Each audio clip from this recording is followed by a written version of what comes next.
Hey girls, today we are reading from Joshua 7 and it's a little bit of a heavy chapter today because it's a story about sin and consequences. I tried really hard to make this 1 minute, but today I cannot. So it's going to be slightly longer than 1 minute and I would love if you would just stay with me till the end and tell me what you think. So as I was reading Joshua 7, it made me realize again that there are some parts of the Bible that can be really difficult to read because it's all these stories about like war and plunder and killing. But I think as I have grown in my faith, as I have continued walking with the Lord, the one thing that I've begun to see in this really difficult and sometimes honestly confusing passages is an invitation to delve deeper. It's an invitation to really ask God some of these questions about, God, what do you mean when you say that you're a God who is uncompromisingly good, uncompromisingly just, and uncompromisingly merciful? And we don't have time to go into all of that today, but it was just something that I really wanted to mention because I think this chapter can read quite heavy sometimes.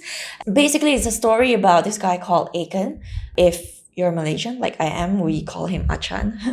Kidding, but not really, not really kidding. But anyway, this guy does this thing that is completely against what God had instructed. So when the Lord gave Jericho over to the people, the Lord had actually said there are certain things that you cannot bring, that you must not bring back with you into your camp.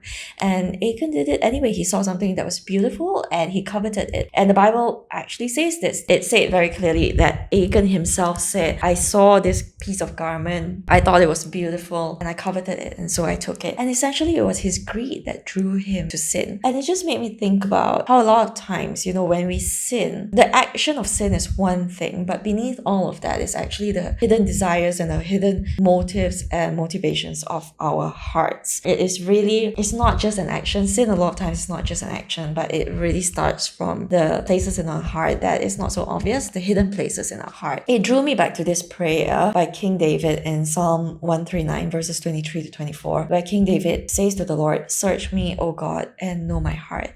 Try me and know my anxieties, and see if there's any wicked way in me, and lead me in the way everlasting." King David was inviting the Lord to search out his heart. And if there's any sin in him, he was asking the Lord to root it out and to lead him instead in the path of truth and righteousness. And I think the question today is, dare we allow God to search our hearts so thoroughly? Dare we allow God access to all parts of our hearts in order that he may root out the things that are causing us to sin, and then to ask him instead to lead us in his ways and in his truth?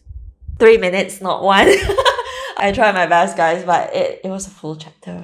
It was a full chapter. Thanks for listening to this, and I hope that it sparked some thoughts, maybe encouraged you or pushed you further along in your journey of walking with the Lord in some ways. I'll see you again tomorrow. Bye.